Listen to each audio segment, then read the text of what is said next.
Les éco-ateliers. Des rencontres inspirantes avec les acteurs de la transition écologique et solidaire. Proposé par Audrey. Bonjour à tous, aujourd'hui je suis avec Marc Alban qui est maraîcher sur la commune de Pla. Marc Alban, bonjour, est-ce que tu peux nous parler de ton parcours ? Alors bonjour, donc, je suis Marc Alban, Rinaud du Laurier, je suis à Pla en tant que maraîcher depuis 2017 en agriculture biologique. Donc je suis fils d'agriculteur, mon frère est agriculteur donc, en Isère à Aprieux. Et c'était une agriculture, on va dire, conventionnelle, avec de la grande culture, de l'élevage, de l'arboriculture, donc des noyers principalement. Donc c'était une ferme un petit peu à l'ancienne où on fait de la polyculture élevage, mais c'était quand même sous un modèle, on va dire, productiviste et pas en bio.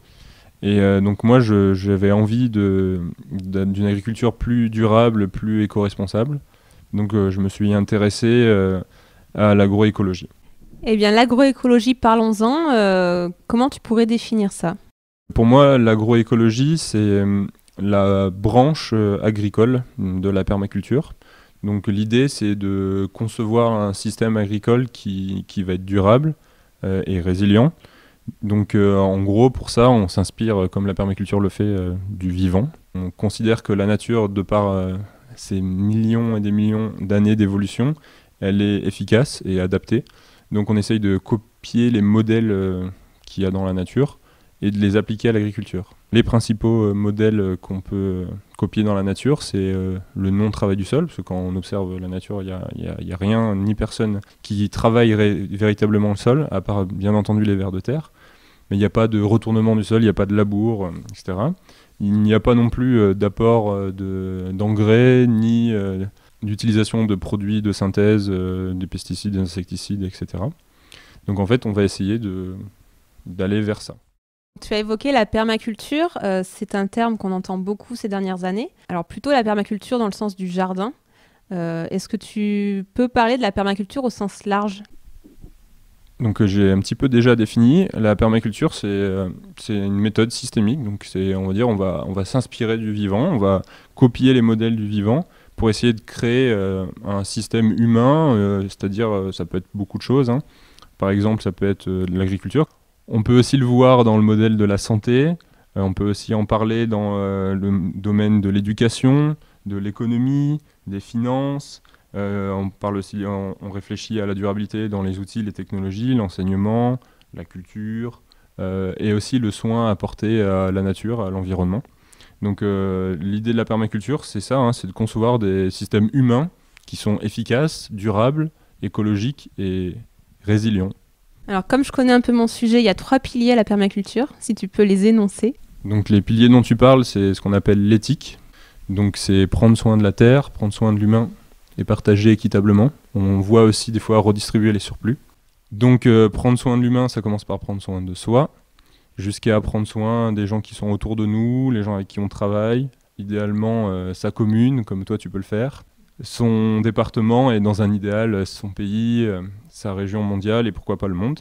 Après, prendre soin de la terre, ça commence par ce que je fais moi et que j'adore faire, c'est prendre soin de son petit lopin de terre, prendre soin des sols, les êtres vivants qu'il y a dans le sol, jusqu'à prendre soin de la planète Terre dans son ensemble. Et partager équitablement, en fait l'idée c'est de passer de consommateur, on dit voilà un consommateur conscient, à producteur conscient, c'est-à-dire que je produis pour qu'il y ait de l'abondance, pour qu'il y en ait tellement que je puisse partager cette abondance qui est saine avec les autres. Du coup, tu travailles en agroécologie. Quelle est la différence avec l'agriculture conventionnelle ? Alors la principale différence, c'est qu'on ne va pas travailler les sols. Quand on arrête de travailler les sols, par exemple, ça va augmenter la biodiversité qu'il y a à l'intérieur des sols. Ça va aussi augmenter la capacité du sol à stocker de l'eau, jusqu'à 2 fois plus. Ça va augmenter aussi la résilience face au réchauffement climatique, parce qu'un sol qui contient plus d'eau et qui est moins travaillé ou pas travaillé, il va se réchauffer moins facilement, donc il va sécher moins facilement. Donc on est beaucoup plus résilient face au réchauffement climatique, ça c'est vraiment un point important. On va aussi baisser l'utilisation des pesticides, parce qu'en fait il y a moins de maladies, parce que quand on va travailler le sol, on va favoriser en fait les bactéries et les virus qui sont pathogènes, et les champignons aussi qui sont pathogènes pour les plantes, parce qu'en fait on va homogénéiser le sol, voilà, on l'homogénéise, il est partout identique, donc on a le même pH partout, alors qu'un sol en bonne santé, c'est comme un système digestif en bonne santé, il est hétérogène. Donc voilà. Il y a aussi le fait que les sols, donc ça c'est un sujet d'actualité, pardon, ils vont mieux stocker l'eau, donc il y a moins d'inondation et moins d'érosion des sols. Donc on a moins de problèmes voilà, d'inondation, c'est quand même important, et on ne perd pas le capital du sol. Donc le sol ne part pas dans les cours d'eau. Quand on voit des torrents de boue, c'est pas normal, c'est le sol qui part. Il y a aussi un truc qu'on dit pas assez souvent, c'est que quand on arrête de travailler les sols, on va favoriser une agriculture biologique, parce qu'au bout de 3 ans où on a arrêté de travailler les sols, il y a jusqu'à 80% des mauvaises herbes, donc on dit adventices, qui ne vont pas pousser, parce qu'en fait c'est le fait de remuer le sol qui fait que les graines germent. Donc si on arrête de remuer le sol, on fait germer moins de graines, donc c'est plus facile de désherber, donc ça favorise une agriculture biologique, parce qu'en fait le principal frein à l'agriculture biologique, c'est les mauvaises herbes et le fameux dilemme du glyphosate dont on a pas mal entendu parler. Tu te définis comme maraîcher sur sol vivant. Alors, est-ce que c'est juste un titre? Est-ce que c'est un réseau? Est-ce que tu peux nous en dire plus? Donc, c'est une association, Maraîchage Sol Vivant. Pour l'agroécologie, il y a aussi l'autre association dans laquelle je suis qui s'appelle Pour une agriculture du vivant, donc voilà, qui prône l'agroécologie au sens large. Donc, le Maraîchage Sol Vivant, c'est un réseau aussi, donc il y a des rencontres nationales, on essaye de collecter des informations, donc par exemple on demande à des agriculteurs du groupe de faire des tests, on essaie de faire en sorte que les tests soient les plus scientifiques possibles, donc voilà, randomisés, avec des comparaisons, et après on fait remonter ces tests-là aux chercheurs qui sont dans l'association aussi, pour pouvoir voilà, améliorer les techniques et puis collecter des données. Et donc Maraîchage Sol Vivant, c'est le principe, c'est de se dire on a compris que c'était intéressant de stocker de la matière organique dans les sols et d'arrêter de travailler les sols. Donc on va faire en sorte d'apporter le plus possible de matière organique pour stocker le carbone dans les sols. Donc ça me permet de vous parler de l'initiative 4 pour 1000 qui a été créée pendant la COP 21 en 2015. Et cette initiative 4 pour 1000, qu'est-ce que ça veut dire? C'est-à-dire que si on augmente de 0,4% le taux de matière organique dans les sols tous les ans, ce qui est vraiment tout à fait possible pendant longtemps, parce que les sols, il y a 50 ans, ils avaient à peu près 5% de matière organique en France, et maintenant on est plus autour de 2. Et pour vous donner une idée, moi quand j'ai récupéré le sol, on était à peu près à 2,5% de matière organique, et aujourd'hui je suis à 8%, voilà, en 3 ans, 3 ans et demi. Donc on peut faire même beaucoup plus. Mais si on augmente seulement de 0,4% tous les ans, ça suffirait pour absorber quasiment la totalité des émissions de CO2 qu'on émet. Donc c'est un des principaux outils qu'on a contre le réchauffement climatique. Donc vous pouvez retrouver ça, si vous ne me faites pas confiance, dans le dernier rapport du GIEC, où il préconise justement l'utilisation de l'agroécologie pour lutter contre le réchauffement climatique. Parce que le meilleur outil qu'on a à disposition pour absorber le CO2, la meilleure machine qui existe, c'est la nature qui l'a créée et c'est la plante. Donc en fait, là je t'écoute et je me dis on a les solutions. Elles sont juste là, mais alors pourquoi on tarde à les mettre en place? Tout à l'heure, tu me disais que de plus en plus de personnes qui s'installent sont sur ces techniques-là. Est-ce qu'en termes de proportion, tu aurais un chiffre à donner ou Donc, pourquoi on ne le met pas en place? Parce qu'on le sait tous, il y a des puissances économiques qui sont en jeu, et surtout dans l'agriculture et dans l'agro-industrie en général, donc l'industrie agroalimentaire aussi. Et il y a beaucoup de puissances économiques qui n'ont pas intérêt à ce que les choses changent. Mais il faut quand même savoir que même elles ont intérêt à ce que ça change. Et elles sont en train de comprendre qu'elles ont intérêt à ce que ça change. Parce qu'en fait, ça permet de durabiliser l'agriculture, de la rendre résiliente face aux changements qui sont en train de s'opérer. Donc même de très grosses fermes. J'ai un exemple dans le sud-ouest d'un monsieur qui a plusieurs centaines d'hectares en agroécologie. Et en fait, même dans les grosses structures, par exemple je pense à la structure de mon frère aussi, qui fait de la grande culture en Isère, ils sont en train d'arrêter de travailler les sols et de, si possible, utiliser le moins possible de pesticides, etc. Donc on est quand même de plus en plus dans une démarche agroécologique. D'ailleurs, dans la prochaine PAC qui aurait dû avoir lieu cette année, mais qui aura sûrement lieu l'année prochaine, qui est reportée à cause du coronavirus, c'est sûrement dans les prochaines orientations et dans les prochains financements pour soutenir ce changement-là. Donc en fait, c'est déjà en train de s'opérer, mais il y a aussi, en fait, c'est surtout ça, alors si je vous dis pas de bêtises, voilà, c'est ça, dans 10 ans, il y a la moitié des agriculteurs qui seront partis à la retraite. Donc en gros, qu'est-ce que ça veut dire? Ça veut dire qu'il y a plus de la moitié des agriculteurs qui ont plus de 55 ans. Donc souvent, quand on a 55 ans et qu'on a fait des méthodes toute sa vie, on a du mal à changer. Et c'est les nouvelles générations d'agriculteurs qui sont en train de changer ça. Donc là, j'ai pas beaucoup de chiffres en tête, mais je sais qu'en maraîchage, par exemple, quasiment toutes les installations en maraîchage, maintenant, elles se font en bio déjà. De plus en plus, pareil pour la grande culture, en vigne aussi, de plus en plus le cas. L'arboriculture, ça dépend, parce que, par exemple, l'abricotier, c'est compliqué en bio. Mais pour tout ce qui est pommes, poires, etc., les fruits à pépins, il y en a de plus en plus. Donc on voit vraiment une augmentation de l'agriculture bio et de l'agroécologie. Ça se voit pas encore beaucoup parce que c'est les jeunes, comme je vous dis, mais d'ici 10 ans, on va observer tous un très gros changement. Et donc c'est en train. En fait, les personnes déjà installées se retrouvent quelque part coincées dans un système et ne sont pas, on leur tend pas forcément la main pour les aider à changer. Tu disais que quand tu es arrivé à plat, le terrain n'était pas top pour y cultiver quelque chose. Quelles sont les premières choses que tu as mis en place pour le travailler, ce sol? Donc quand je suis arrivé en Ardèche, à Plat, c'est un lieu où historiquement du maraîchage, il n'y en a pas beaucoup. Et c'est pas pour rien, c'est parce que les sols ils sont pauvres. Donc voilà, hein, c'est plutôt élevage de petits animaux pour la subsistance. En zone de montagne où les sols sont pauvres, c'est plutôt ça. Et puis quand ils sont pas pauvres, c'est pareil, subsistance sur l'animal, mais des plus gros animaux comme la vache. Donc le sol, quand il est pauvre, qu'est-ce qu'on doit faire? Et c'est ce qu'on préconise dans notre réseau et dans l'agroécologie en général, c'est d'essayer d'atteindre les 5% de taux de matière organique dans les sols, parce qu'on sait en gros qu'à partir de 5%, on dit ça pousse tout seul. Voilà. En fait, c'est qu'il y a suffisamment à manger pour la vie du sol, pour les vers de terre, tout ça, pour que vos plantes elles poussent toutes seules sans apport d'engrais. Donc en fait, on va essayer d'augmenter ce taux de matière organique, et on a développé une méthode qui marche très bien, c'est d'amener massivement de la matière organique comme du broyat de bois, de jeunes branches, ou de compost, mais l'idéal c'est d'avoir comme de la matière organique fraîche. Donc ça en maraîchage c'est facile à faire parce qu'on a des petites surfaces, donc on peut se permettre d'apporter on va dire 10 kg de matière organique par mètre carré pendant 2-3 ans, donc ça fait beaucoup. Mais en grande culture, vous imaginez que c'est pas possible, parce que si on a 200 hectares, on peut pas se permettre de faire ça, parce qu'il en faudrait trop.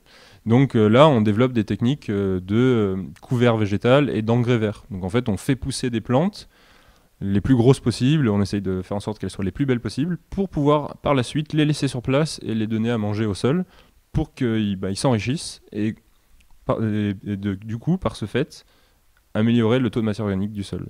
Donc là, moi, c'est un peu les deux outils que j'ai fait, apporter de la matière organique et utiliser des engrais verts. Et au tout début, vu que c'était un endroit où le sol était très compacté, je l'ai travaillé la première fois pour le décompacter, parce que je voulais aller vite, je voulais vite produire. Mais si on veut vraiment respecter la vie du sol et surtout les vers de terre, parce qu'on sait qu'un labour, ça tue 98% des vers de terre, et on va faire en sorte de travailler le sol le moins possible. Et on peut même apporter de la matière organique et pas trop travailler le sol. Donc je ne vais pas rentrer dans les détails parce qu'il y a beaucoup de choses à dire d'un point de vue technique. Mais voilà, en gros, on apporte de la matière organique et on utilise des engrais verts qui vont aussi travailler. Les racines des engrais verts vont travailler le sol, le décompacter. Et au bout de 2-3 ans, on a un sol de très grande qualité et qui fait que vos plantes vont pousser toutes seules sans avoir besoin d'amener des engrais azotés. Alors on sait que, du coup, tu nous expliques que c'est plus facile de travailler sur un sol qui est vivant, mais, alors question peut-être bête, mais est-ce qu'on peut cultiver sur un sol mort? Alors, en gros, un sol mort, d'un point de vue agronomique, ça n'existe pas. Un sol vraiment mort, c'est le désert du Sahara. Mais on peut considérer que les sols qui sont à moins de 2% de matière organique, comme les sols qu'il y a dans les vignes par exemple, ou dans des sols très très travaillés de manière, on va dire, pas du tout respectueuse de l'agronomie des sols, en grande culture par exemple, on peut considérer qu'ils sont pas loin d'être morts. Donc pourquoi on dit qu'ils sont morts? Parce qu'il y a une énorme perte de la biodiversité, voilà, il n'y a plus de vers de terre, il n'y a plus de petits insectes, on trouve plus de champignons, etc. Donc en fait la vie est partie, donc c'est pour ça qu'on dit sol mort. Mais ce qu'il y a de fantastique, c'est que le sol, il est très résilient, il n'est jamais entièrement mort, voilà, à part le désert du Sahara, comme je vous le disais. Mais on peut effectivement cultiver, et c'est ce que en fait on fait en agriculture industrielle, conventionnelle, en apportant des engrais qui viennent de l'extérieur, voilà, des engrais azotés, souvent chimiques, dérivés du pétrole, pour en fait se substituer à la nature en apportant, voilà, tous les minéraux, les oligo-éléments, etc., que la plante a besoin pour pousser. Parce qu'en fait, il n'y en a plus assez dans le sol et la vie du sol n'est plus capable de transformer la matière organique en ces minéraux et oligo-éléments pour vos plantes. Donc en fait, on peut se substituer à la nature, mais en fait, en faisant ça, on augmente la dégradation du sol parce qu'en travaillant le sol, on va dégrader la matière organique. Donc plus on travaille le sol, plus on dégrade la matière organique. Donc en fait, c'est un cercle vicieux dans lequel l'agriculture est tombée depuis ce qu'on appelle la révolution verte, donc après la Seconde Guerre mondiale. Et en fait, c'est possible, mais c'est juste de pire en pire. Donc en fait, les rendements au début, ils augmentent parce qu'on a encore un stock de matière organique qui se dégrade au fur et à mesure. Donc en plus, on apporte des engrais, donc ça pousse bien. Mais plus le stock de matière organique va s'abîmer, moins il y aura de biodiversité dans les sols, moins ça va pousser et plus on va avoir de problèmes, donc plus on va être obligé de traiter et ainsi de suite. Donc ça a un cercle vicieux. Et c'est un peu le cercle vicieux qu'il y a actuellement. Et c'est pour ça que les agriculteurs, ils se disent, tiens, il faut peut-être qu'on change, et c'est pour ça qu'ils changent. Alors moi j'ai un jardin par exemple, comment très simplement sans faire des analyses en laboratoire, comment je peux voir si mon sol est vivant ou pas? Donc on a 2 tests pour savoir si un sol est vivant. Et ben, le premier qui est assez simple, c'est de regarder ce qui pousse quand vous faites rien. Parce que en fait, le jardin, quand on ne sait pas trop faire, on a des plantes, ça pousse beaucoup dans notre jardin. Voilà, par exemple, ça pousse, l'herbe, elle pousse à 1,50 m de haut. Et puis nous, quand on essaye de faire quelque chose, ça pousse pas. Donc c'est parce qu'en fait, on respecte pas les règles agronomiques. Donc en fait, ce qui est simple, c'est que plus ça va être fertile naturellement, plus ça va pousser haut. Donc si vous avez une très grosse prairie qui pousse à 1,50 m de haut, c'est que c'est fertile. Voilà, c'est vraiment facile à voir. Si vous avez un gazon grillé qui est à 20 cm de haut, c'est que de 1, ça manque sûrement d'eau, et de 2, c'est pas très fertile. Donc ça, c'est un bon indicateur, voir à quelle hauteur poussent les plantes toutes seules. Et il y a un deuxième test qu'on peut faire, c'est aussi voir le nombre de vers de terre qu'il y a. Donc ça, on peut le voir en cette saison, là, en saison un peu fin de l'hiver, début du printemps, on peut voir les cuticules, les crottes des vers de terre à la surface du sol, et s'il y en a beaucoup, c'est qu'il y a beaucoup de vers de terre, donc on peut se dire, tiens, c'est assez vivant. Après, il y a un autre moyen de savoir si votre sol est vivant, c'est savoir s'il est meuble, souple. Le meilleur exemple, c'est quand vous allez en forêt, on a l'impression de s'enfoncer dans le sol de la forêt, ça rebondit. Ça, c'est parce qu'il est vivant. Et dans un sol qui est très abîmé, c'est très dur et très sec. Donc l'objectif, c'est d'avoir un sol qui va être le plus rebondi, le plus souple possible, et aussi le plus riche possible en matière organique, donc le plus noir possible. Voilà. Donc ça, c'est un bon indicateur. Et il y a aussi l'indicateur de voir s'il y a des champignons qui poussent, s'il y a des petits insectes qu'on ne voyait pas avant, ce genre de choses. Et pour finir, on utilise souvent ça, c'est un bon moyen, c'est ce qu'on appelle les plantes bioindicatrices. Donc en fait, toutes les plantes sont bioindicatrices, parce qu'une plante, elle pousse à un endroit pour une raison, elle pousse à cet endroit parce qu'elle aime les conditions qui y sont réunies. Donc si on connaît les plantes, on peut savoir qu'est-ce qu'elles aiment comme conditions pour pousser. Donc on peut savoir si les conditions qui permettent qu'elles poussent sont bonnes ou pas, entre guillemets. Donc on peut savoir si le sol est fertile ou pas. Voilà. Donc un bon exemple, si vous avez le mouron des maraîchers, si vous avez des orties, ce genre de choses, c'est que le sol est plutôt fertile. Et si vous avez du chien-dent, c'est que plutôt le sol il a tendance à sécher et qu'il a tendance à se faire éroder. Et d'ailleurs, c'est pour ça que la nature a créé le chien-dent. Le chien-dent, c'est une plante qui va retenir le sol qui est en train de s'éroder. Donc utiliser les plantes bioindicatrices, donc il faut connaître les plantes un petit peu, mais il n'y a pas besoin d'en connaître beaucoup pour comprendre. Ça permet aussi de faire une analyse du sol. Simple. Et si on a envie de faire une analyse de sol plus poussée, on peut aller prendre un petit échantillon, et il y a des petits laboratoires qui permettent d'échantillonner votre sol. Et ça ne coûte pas très cher. Entre 50 et 100 euros, vous avez déjà une bonne analyse. Du coup, on en revient en fait à un des principes de la permaculture que j'adore, c'est l'observation. Voilà, prendre le temps de regarder, de passer du temps dans son jardin, de regarder la vie qui s'y développe sans que vous ne fassiez rien. Les petites bêtes, les petits oiseaux, voilà, tout ça, tout ça. Et en plus, c'est relaxant et ça vaut toutes les méditations du monde. Donc, en tant que maraîcher, en principe, tu cultives des légumes et ces légumes, tu les vends. Où est-ce qu'on peut les retrouver ? Et oui, sans surprise, je cultive des légumes. Donc des légumes en agriculture biologique, certifiés par EcoCert. Donc vous pouvez trouver mes légumes, je vends des paniers de légumes sur Tournon et Plat, Tournon-sur-Rhône.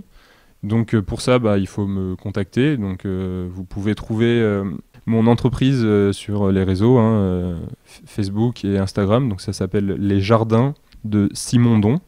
Donc Simondon, c'est comme Simon et D-O-N à la fin, tout attaché.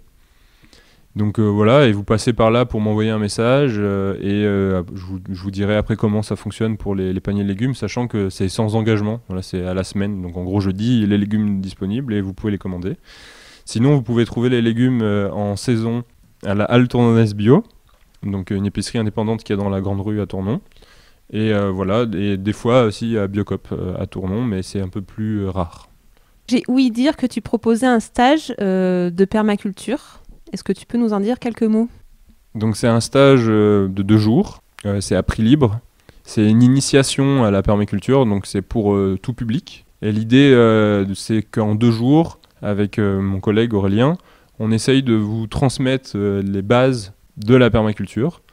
Donc on va aborder tous les aspects de la permaculture, on va la définir, on va parler un petit peu d'agroécologie, on va parler un petit peu de maraîchage sol vivant. Et on va aussi parler d'habitat écologique, de culture, de santé, bien-être, etc. Donc on essaie d'aborder tous les aspects. Et après, on essaye aussi de vous apprendre à concevoir des systèmes qui sont permaculturels. Et par la suite, mettre en place des choses dans vos vies, vous donner un peu des billes pour mettre la permaculture en place dans votre vie. Alors, si le sujet vous intéresse, je vous la conseille puisque ce stage, je l'ai fait. C'est vraiment très intéressant et c'est 2 jours, c'est toujours 2 jours, c'est ça ? 2 jours très enrichissants. Et on rencontre en plus des super personnes. Est-ce qu'il y a des dates de Calais là à venir ou pas ? Donc la prochaine sera le 27 et le 28 mars. On essaye d'en faire au moins une par mois. Donc pareil, il faut nous contacter via Facebook ou Instagram, on vous répondra. Et voilà, et effectivement, la formation elle est à prix libre. Donc c'est accessible pour tout le monde, tout âge, tout public. Donc n'hésitez pas à venir, on vous accueillera avec grand plaisir. L'année dernière, en 2020, on a accueilli 150 personnes. Donc vous pouvez retrouver l'avis des personnes qui ont participé à la formation sur Facebook. Quels sont tes projets pour l'avenir ? Donc j'ai beaucoup de projets pour l'avenir. L'idée c'est d'étendre la permaculture et l'agroécologie, faire en sorte qu'elle soit connue. Donc grâce à toi, c'est ce que je fais aujourd'hui.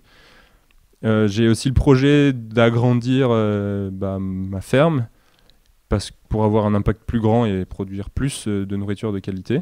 Donc actuellement, je suis en train de rechercher un terrain à louer ou à acheter plus grand. Donc si y a quelqu'un qui m'écoute et qui serait d'accord pour me louer ou me vendre 1 hectare avec de l'eau sur place, on va dire à 30 km autour de Tournon, n'hésitez pas à me contacter. Et encore mieux, s'il y a une ferme avec un bâtiment ou une maison sur place, c'est encore mieux. Donc voilà, n'hésitez pas à me contacter. Donc mon projet, voilà, c'est de développer ça et aussi d'intégrer la commune de Tournon-sur-Rhône, la communauté de communes Archaglo et pourquoi pas la région, la France. Voilà, soyons ambitieux. L'idée, c'est d'étendre la permaculture, l'agroécologie et le bien manger et prendre soin de la nature pour prendre soin de nous, quoi. Une chose qu'on n'a pas parlé, donc tu travailles tout seul.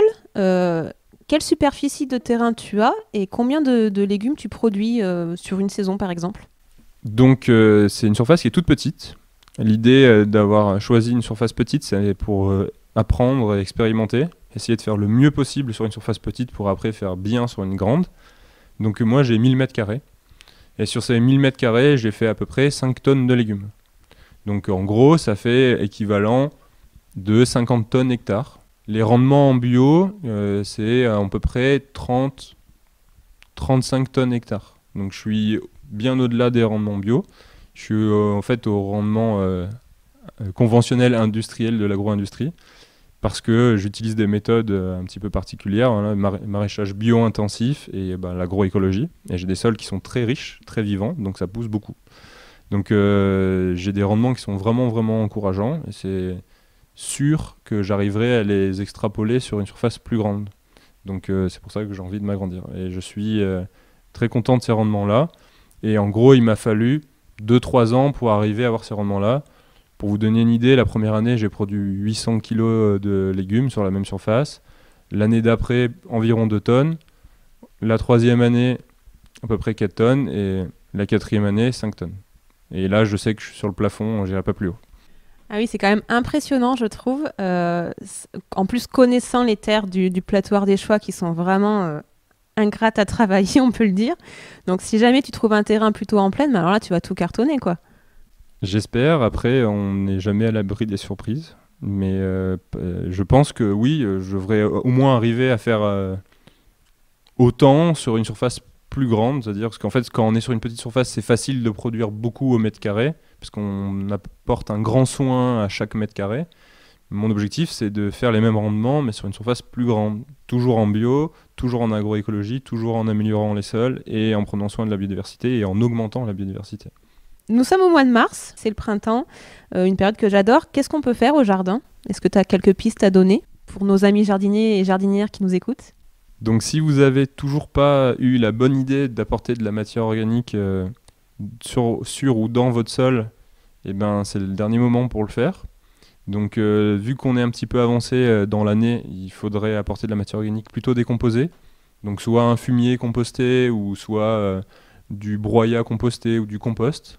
Voilà. Donc pour nourrir votre sol et pour pouvoir nourrir vos plantes par la suite. Et après, on peut commencer à... Donc on va dire plutôt dans la plaine, hein, on va dire plutôt à Tournon si vous êtes plutôt dans la plaine. Vous pouvez commencer à planter des salades, semer des radis, en fait à faire toutes les premières plantations du printemps. Donc voilà, salades, radis, navets, betteraves, les pois gourmands, les petits pois, les épinards. Donc vous pouvez commencer à semer et ou planter tout ça. Donc ça fait déjà pas mal de choses à faire pour vous. Et puis si vous avez envie d'en savoir plus, eh ben... il faut venir me poser des questions. Donc moi, j'aime bien répondre à vos questions. Donc si vous avez des questions, n'hésitez pas. Mais déjà, si vous faites ça, apportez de la matière organique relativement compostée, commencez à semer toutes les cultures que je vous ai dit ou à les planter, vous serez pas trop mal. Merci Marc Alban. On pourrait en parler pendant des heures, hein, je pense, d'agroécologie, de permaculture et de maraîchage en général. Est-ce que tu peux du coup redonner tes informations de contact pour qu'on puisse te retrouver sur les réseaux ? Donc ça s'appelle les jardins de Simondon, c'est à plat. Vous pouvez trouver sur Instagram et Facebook. Et mon numéro personnel d'entreprise, c'est le 06 63 39 11 20. Voilà, n'hésitez pas à me contacter. J'essaye de me rendre disponible. Si je vous ai pas répondu, c'est que j'étais très occupé, donc n'hésitez pas à me relancer. Oui, parce que la période qui arrive va être beaucoup les mains dans la terre. Donc voilà, les informations de contact, donc que ce soit pour déguster les légumes de Marc Alban ou pour faire du coup le stage qui a lieu fin mars, 27 et 28 mars. Voilà, n'hésitez pas. Merci Marc Alban et puis à bientôt. Salut, à bientôt et merci beaucoup. C'était les éco-ateliers proposés par Audrey.